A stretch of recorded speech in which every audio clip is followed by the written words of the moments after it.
Hey guys, I got a really insane build to show, just absolute monster of a build, but hold your progress, this is pretty expensive build.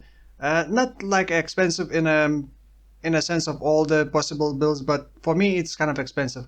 I invested around 20 exalts, but the main thing is Awakened Spell Cascade, which I paid 9 exalts. At this point it was 9 exalts.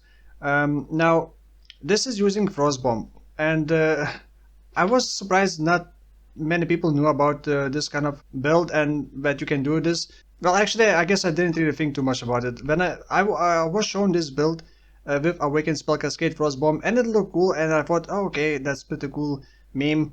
But then I started theory crafting a bit, looking into PvE Ninja, and I saw some insane builds. And you know what? I thought I can buy Awakened Spell Cascade and play with this. Yeah, it's OP. It's absolutely disgusting. Clear speed is amazing. By the way, I don't have good movement speed boots, so clear speed is amazing. Single target is amazing. Life sustain is amazing. It's not very tanky, but it is still sufficient. And it just does absolutely everything. It's immune to reflect damage. By the way, most builds, most players use either Elementalist with Golems to get the most damage, or use Hierophant to get the most mana, because it's using Archmage. But I decided I don't want to be meta, I don't want to play Elementalist or Hierophant, so I'm just gonna be both. So this is Scion, Hierophant, Elementalist. I was doing a different build and quit it and then refunded into this. So I did not want to level a new build, so I just stuck with Scion. So now, how does this work? So with the Awakened Spell Cascade, you create five points of explosion with the Frostbomb instead of just one. With normal Spell Cascade you would create 3 in a row, but with this you create like in this kind of formation. in a cross formation. And the thing is, all the hits can overlap. If the target is standing in the middle, all the hits can overlap if you get enough AoE. So this build requires couple things. Other than items, you do need to get enough cast speed so it does feel smooth enough. Like Frostbomb does have a cooldown, so getting more cast speed doesn't always benefit you, but you do need cast speed to make this feel smooth. Because you're also going to be locking yourself in place with the greater spell echo plus spell echo. So you're casting basically 4 times with one click. You can kind of cancel that animation with the Frost Blink. Which is why I'm for the first time using Frost Blink instead of Flame Dash. Now for the items, you want Pleasure Vans, you want Cloak of Defiance, you want Helmet Enchantment with Frost Bomb, cooldown and recovery rate. If you can, get cooldown and recovery speed belt or boots. I only have cooldown and recovery speed belt. But you also want to stack a lot of mana. You want to stack mana regen through the flasks, and you use Agnostic to regen your life. So I'm not even using life flask at all, because the recovery from Agnostic is just insane life regen. And as you can see, I can also sustain Righteous Fire just like that without doing anything. Even if I'm moving and consuming mana, it still regenerates mana just very fast. And the way I'm doing that is actually pretty simple. It's nothing special happening, just mind over matter. So the drain from Righteous Fire is distributed between life and mana. But I also have a lot more mana than life.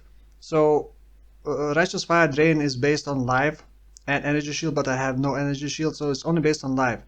But I have so much mana that it can offset. With the Agnostic you offset that degen just completely, and you very easily can sustain Righteous Fire.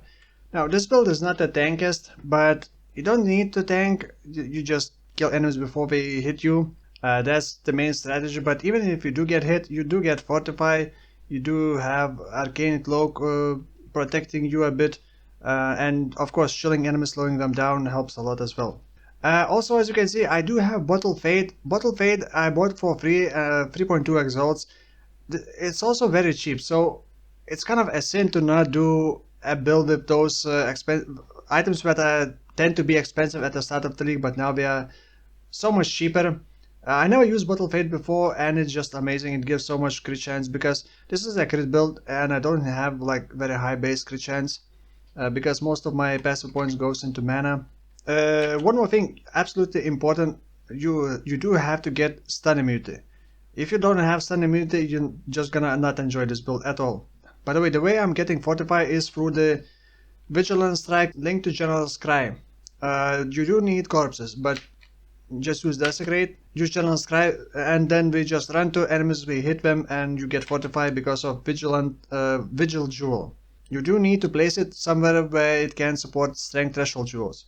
You can actually just manually use Vigilant Strike linked to Ancestral Call, and you may like that more, but I prefer to use General's Cry. Now I'm gonna quickly mention my links.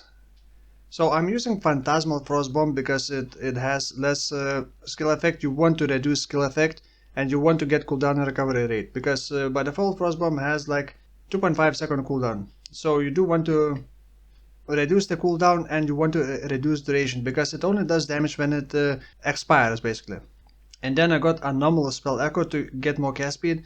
You do absolutely want to get enough cast speed. You don't want like crazy amount of cast speed, but the more cast speed you get, the less you're gonna be locked in place. So I went with the Anomalous Spell Echo.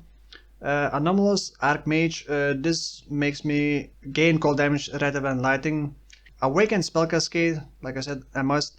Elemental Penetration, you cannot use Trinity. I'm gonna mention that right now. You cannot use Trinity with Orb skill, so no Trinity. And then less duration. For the auras, I am using Zealotry inside the Essence Worm, and I also got Clarity. You also want high level Clarity, and that's it. Arcane Cloak is also linked with Arcane Surge, Sigil of Power, and increased duration. The Sigil of Power actually gives you damage when you spend mana inside the Sigil area, and the Arcane Cloak linked with Arcane Surge consumes mana to give you like a shield buffer, but it also gives you damage, and also you do get a lot of mana regen because I am using Dynamo Node, and Dynamo Node recovers 20% of your mana over 1 second when you use a guard skill, and Arcane Cloak is a guard skill, so you just put it on the left click and you just never think about it. You trigger whenever you can, you get a big mana regen. Now remaining passive 3, like I said, Hierophant, Elementalist. Hierophant because you get mana and you get mini Mind Over Matter effect, damage taken from mana before life. You also increase the Arcane Surge effect, and you want that because it also gives more spell damage, more cast speed, and more mana regen. And Elementalist immune to reflex, stronger, like let's call it super exposure, and your hits always shock. So since you are doing some lighting damage, you're always gonna be shocking bosses for at least 10%, even Cirrus. The main mana nodes: Dynamo, Battle Rouse. Battle Rouse is to recover mana when you take damage, and Dynamo is to just basically recover your mana when you use your Arcane Cloak, which consumes mana. You absolutely want to get Unwavering Stance or get Stun Immunity in other ways. Also went with this node to increase the mana cost, because you want to, the higher your mana cost is, the more damage you're gonna get from the Archmage. And then most of the mana nodes, this is probably a pretty typical Archmage build. Well, maybe with the Unwavering Stance and Glancing Blows exception. But I, in the end, went with the Glancing Blows and took these stave nodes. I don't have very good block chance. In fact, my attack block is pretty low, but the spell block is always 75%, so which is nice, I guess. I placed my Vigil in here. Jewels can be very expensive. You can actually get triple crit multiplier plus mana, but those are super expensive, like, I don't know, 12 Exiles plus, if you want to go for like maximum damage. But I basically just got like 1 or 2 damage mods plus life plus mana on my normal jewels. I do have Watcher's Eye. Watcher's Eye, this was pretty cheap, I believe like 1 or 2x. Cast speed for Zealotry, and then mana recovery rate while affected by Clarity.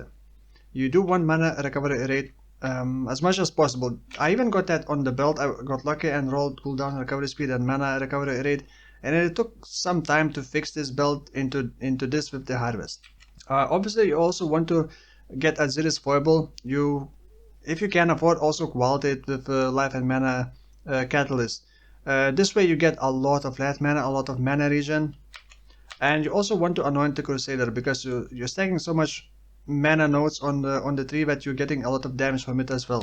The large cluster jewel doesn't matter all that much, since your damage is kind of partially lighting but mostly cold, so getting the cold nodes isn't such a big of a deal. But on the medium ones, you do want at least one medium jewel with the mana recovery rate from flasks. So I got a liquid inspiration plus brewed potency. This does give me increased life and mana recovery from flasks, and then this gives increased maximum mana and increased mana recovery from flasks. I got, by the way, these mana flask nodes. As for the flask, you do want enduring mana flask, and I chose to use enduring with the wording to remove the curses. The reason why enduring, because you can use it and it's gonna be active even if your mana is full. And the mana flask is pretty important for this.